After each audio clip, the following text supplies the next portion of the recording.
South Kerry has a large number of megalithic sites, including standing stones, stone rows, wedge tombs, and various other constructions. As might be guessed, these sites are in various states of preservation. Much has been lost over the years. Fortunately, though, a large number still survive in good condition. Megalithic monuments always attract a considerable degree of curiosity. Stone circles and stone rows in particular seem to be an object of much interest. There are many reasons for this.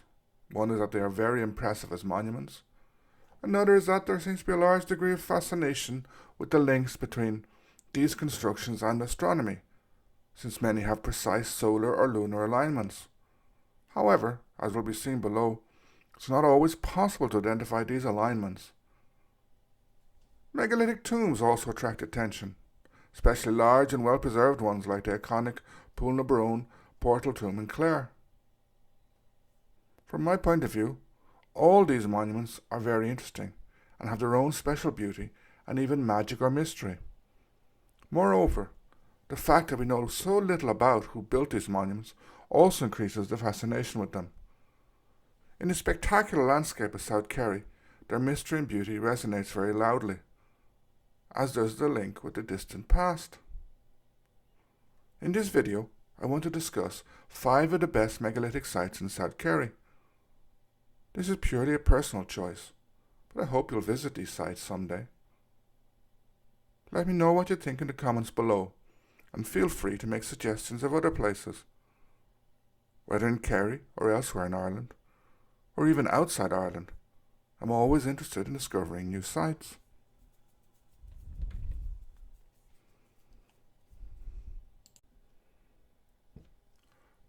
Coom Wedge Tomb is an impressive structure. It is located a little outside Ballinascalig on a field near the road leading to the Glen and St. Finian's Bay. Although Ballinascalig's Bay can be seen to the east, the monument does not appear to be directly aligned to it. Like most wedge tombs, it has a large wedge-shaped chamber covered by a large capstone. The latter is 3.2 meters long and is inclined. The main chamber is a little under 3 meters in length, with its width falling from 1.45 meters at the west to just under half a meter at the east. It also has an antechamber. This is described technically as a parallel-sided portico. It consists of 2 side walls of 3 slabs on the west side of the tomb. This gives it a very impressive appearance. The antechamber may also have been roofed originally. Finally, there's a blocking stone between the main chamber and this portico. It is also worth noting that Coom Wedge Tomb has been excavated. During the work, archaeologists found traces of a 12-meter long trapezoidal cairn, narrowing from 12 meters wide at the west to around 2 meters at the east. This was revetted by a row of small upright stones.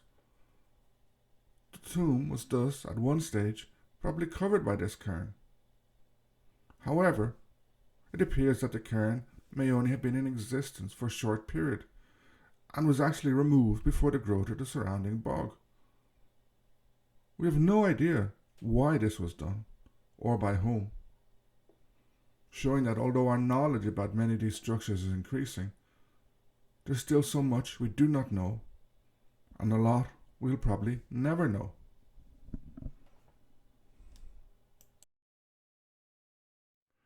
Naming an entire island probably sounds surprising here. However, Valentia has an impressive number of megalithic structures. These include standing stones at the bottom of Bray Head. There used to be 3 of these, but one has recently fallen over. Hopefully the OPW will put it back up one of these days. Further up Bray Head are other probable standing stones, though these are difficult to reach. In various parts at the back of the island, between Bray Head and Yukon Mountain, are a series of ancient walls. These were built at different times. Stone is difficult to date, dependent on organic material being found with them. However, some of the ancient walls have been dated to the Iron Age, and others possibly to the Bronze Age, while near St. Brendan's Well a trackway was found under the bog, probably going back to the Bronze Age. Elsewhere on the island is a beautiful Wedge tomb in Cool East. It is well worth a visit, though make sure there's no cows in the fields. It is a tomb with a view as it faces to the Skelligs, and indeed may be roughly aligned with them. It also has a good view of Portmagee and Valentia, the entrance to Valentia harbour. It's 3.5 metres long, 2 metres wide, and between 1.25 metres and 1 metre high. The slab that forms the roof is 3.1 metres by 2.4 metres, a big slab. At the front of it are two stones which may have formed a portico or antechamber. It's roughly aligned east-northeast by west-southwest. Interestingly, stones have been added to the sides. However, these do not seem to be original. This points to how structures like this can change in use, as they may have been added to use the tomb as an animal shelter, or, according to local tradition, it was used as a shelter by an evicted family in the 19th century.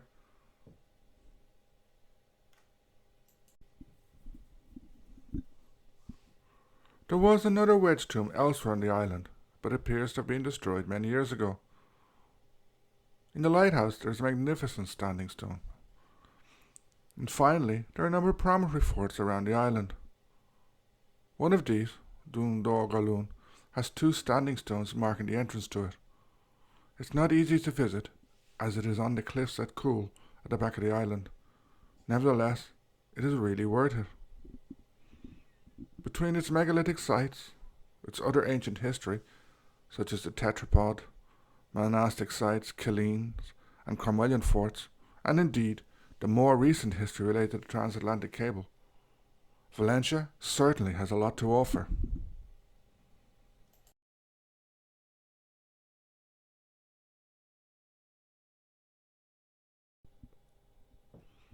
Doory is somewhat hidden away, but it is easy to find and to get to. It's definitely worth a visit. It consists of a stone row and a few hundred metres away the tallest standing stone in Eightercua. The latter is 4.4 metres high. It really needs to be seen in person, as it is so tall it's hard to photograph properly. The row itself is formed by 3 stones running over 8.3 metres, while there's another stone 15 metres to the southwest which appears to be connected to the row. It's not a very high stone row. The tallest stone is only 1.9 metres high, 1.4 metres wide and 0.4 metres thick. The others are 1.2 metres by 0.9 metres by 0.4 metres and 0.7 metres by 0.5 metres by 0.35 metres respectively. The outlier, which appears to be in line with the others, is 1.55 metres high by 0.7 metres wide and 0.6 metres thick. The row is oriented in a northeast to southwest direction. However, its astronomical alignment is more complicated to obtain.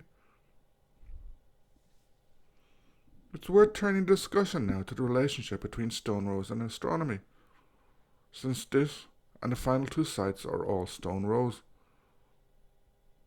Those who built many of the ancient stone monuments in Ireland and elsewhere had a knowledge of astronomy, perhaps most exemplified in Newgrange in Ireland. But many stone rows, tombs and even ring forts seem to have been aligned with solstices or with lunar events. However, as Clive Ruggles points out, it is important when looking at this area not to make too many presumptions about the astronomical knowledge of ancient peoples, and especially not to suppose that they use the same concepts used now. In his examination of the stone rows of Munster, he also shows that prominent horizon features, such as mountains, were often used in alignments, meaning that these alignments often deviated somewhat from the correct astronomical alignment. Nevertheless, this was important, as it allowed them to fulfill their symbolic function. What this role or function was can only be inferred.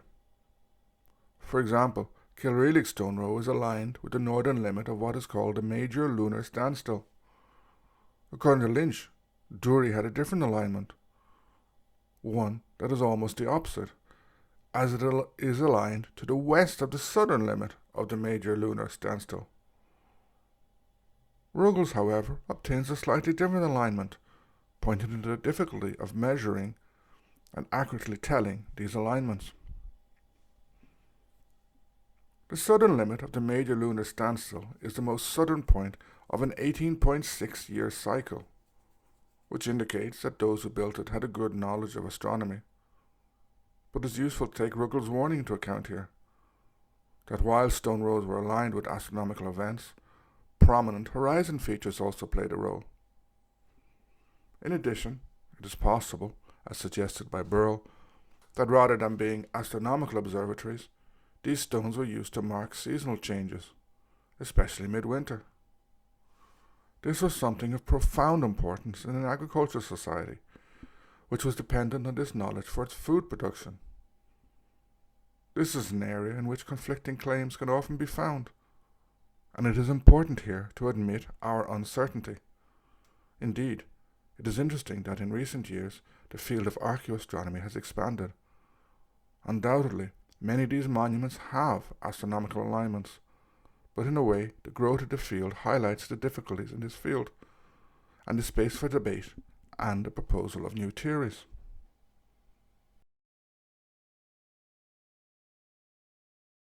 On the side of Bolus Mountain in Kerry is the spectacular Ghallán Stone Row. Getting up to it can be a little difficult as the climb is quite steep. However, it is worth it, both to see the stones and for the views, especially of Ballinascalig's Bay. In my opinion, it is one of the jewels of the Ring of Kerry. Perhaps fortunately, it is in a hard-to-reach area, so it's always quiet. A good place to go for those in search of tranquility and solitude. The stone row consists of 4 stones. It is just over 5 meters long and is oriented east-northeast, west-northwest, slightly different to the normal northeast-southwest orientation of stone rows in Munster. The tallest stone, most to the northeast, is just under 2.5 meters high. The second stone is 1.15 meters, the third 1.6, and the fourth is the smallest, just over a meter high. It is also slightly removed from the other 3. Rialaigh is aligned with the northern limit of what is called the major lunar standstill. As mentioned above, the lunar standstill is an 18.6-year cycle. Once again, this highlights that those who built this and other megalithic sites had a very good knowledge of astronomy.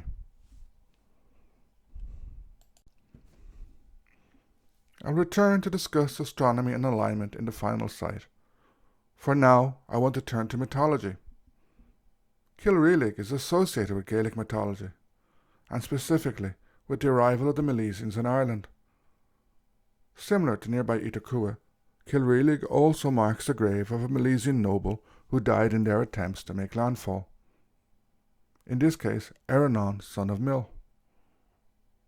Although the Milesians are somewhat overshadowed by other parts of Gaelic mythology, they were extremely important, as they were regarded as the ancestors of the Gaelic Irish.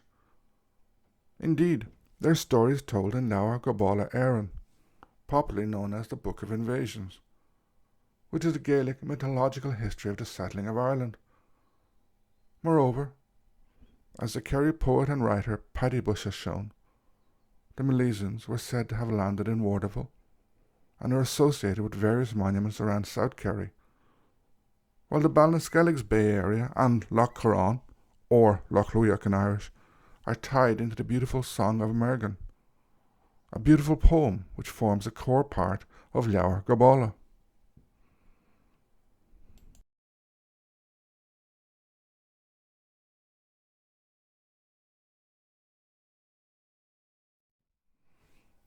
While all the above sites are wonderful, Eightercua is special and different. Located near Wardaville, it consists of 4 main stones. It is broadly aligned east-northeast, west-southwest, though each stone has a different alignment to the others. The most easterly stone is 1.93 meters high, 0.13 meters thick, and 1.5 meters wide. It leans heavily to the north and has a crack running along its west side. From an upright position, it is aligned on 210 degrees. The next stone is 1.9 meters high, 0.69 meters wide, and 0.57 meters thick. It is aligned on 235 degrees. Stone number 3 is the highest. It measures 3.12 meters in height and is 1.5 meters wide and 0.6 meters thick. It is aligned on 240 degrees. Finally, the last stone is just over 3 meters high, 1.96 meters in width, and 0.2 meters thick, and is aligned on 260 degrees. Connolly says the fact that each stone has a different alignment, and the difference of 50 degrees between them, means that it is unlikely that they have a precise astronomical alignment, whether of solar or lunar movements, or indeed of a particular star. There are 2 other large stones in the group, each a meter or so high. Looking towards Waterville, one of these is at a right angle to the second last stone, while the other has fallen between this and the last one. They appear to date from the placing of the main stones. However, their exact purpose is unknown. Perhaps they were used for support. In addition to the non-alignment of the stones, Eightercua has other differences from other stone rows. First, in the Eightercua stones, there is no gradation in terms of height. In other words, they do not go from smallest to largest, or vice versa. Also, the end stones are different in appearance and thinner than the middle stones. Third, around the base of these stones there is what Connolly calls walling, a stone and earth wall. This seems to have been built at the same time the stones were put in place, and probably plays an important role in keeping them upright or strengthening them. Another important difference is that the stone row is on a sort of level platform. This in turn is surrounded by a sort of embankment or low wall. As the surrounding land has been cleared and farmed for centuries, it is hard to tell the original size of this embankment. At present, the stone row appears to be at one end of an embankment, forming part of its wall. Connolly says that the stone row is inside the platform, part of which may have disappeared, leaving the impression of the stones forming a side of it. The platform was built on top of a ridge and was levelled inside. It was also surrounded by some sort of wall, made of gravel and partially ringed with boulders and slabs. This was surveyed at the beginning of the 20th century and was said to be around a metre high and a metre wide. Now it is considerably smaller. The enclosure measures 15.5 metres northwest by southeast by 13.8 metres northeast by southwest. Moreover, there appears to be an entrance on the east, where there is a 1 metre gap which is flanked by some slabs, and, with the presence of other slabs nearby, may have formed some sort of entrance feature. While we may never know when the stone row was constructed or why, the monument plays an important role in Gaelic mythology. The Gaelic origin story is essentially the coming of the Milesians, or the sons of Mill, from Spain, the colonisation of Ireland, and their battles with the Tuatha Dé Danann. In Gaelic myth, Mill, his sons, and their forces landed at a place called Inverskeina.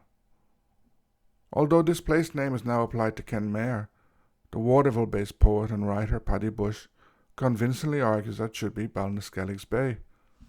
Indeed, the rocks in front of Waterville are called Carragena, named after one of the sons of Mill who died. Eightercua fits into the scheme. It is said to mark the burial place of Skeina, wife of Emergan, the powerful Olive, and another of the sons of Mill. Indeed, in this part of the legend, Emergan is the leader of the Milesians, using his power to defeat the magic of the Tuatha Dé Danann, notably in the beautiful Song of Emergan. This story points to the interesting reuse of ancient standing stones and tombs by the Gaelic people. This may have been both symbolic and material. In the same region of Ballinaskellig's Bay, a Wedge tomb and another stone row are also said to be burial places of sons of Mill. In turn, this shows the Gaelic people made an attempt to understand and to give some sort of symbolic meaning to the ancient features in their landscape.